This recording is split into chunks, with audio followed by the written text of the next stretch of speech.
All right, guys, we're going to cocktail together our super skinny serum to reduce blow drying time with our Marula Style Perfecting Serum for thermal protection, moisture, and shine. We're going to use our kitty claws and rake that through the top so every string gets some love. We're going to hop right in there with our 427 paddle brush and our Neuro Grip blow dryer.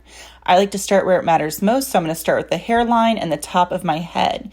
If you're like me and you have a little texture, then we want to get right in there and start stretching out that root so we can smooth the hair strands out.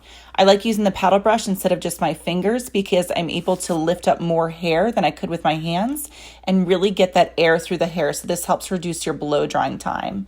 So I do this throughout the whole top area, lifting up those layers.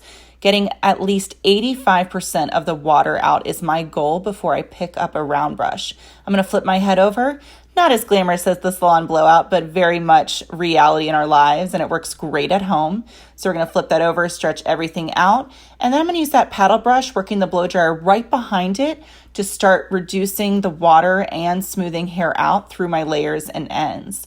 So we're going to do this throughout the entire head until, like I said, most of that water's out. Then we can take a large clip, section out, and I'm going to use our extra large Paul Mitchell round brush. You're going to take sections about the width of the round brush.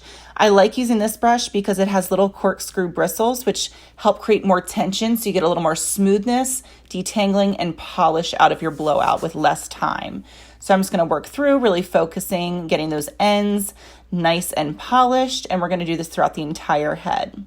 So as we work our way through, we're just going to go in and we can lift those sections up a little higher around the top if we want to create a little bit more volume. So your hair is like shingles on a roof. So we want to move things in one direction, not just blow air everywhere through our hair, because that's what causes that frizz and fuzziness and frustration. We also want to keep our fingers as the tool that's spinning the brush, and we want to keep our wrists straight to avoid pain and avoid giving up on this home blowout. So we're going to grab a little from side to side around that crown where the hair tends to split, and we're going to work that through and marry that together so that lays really nicely over the rest of your hair.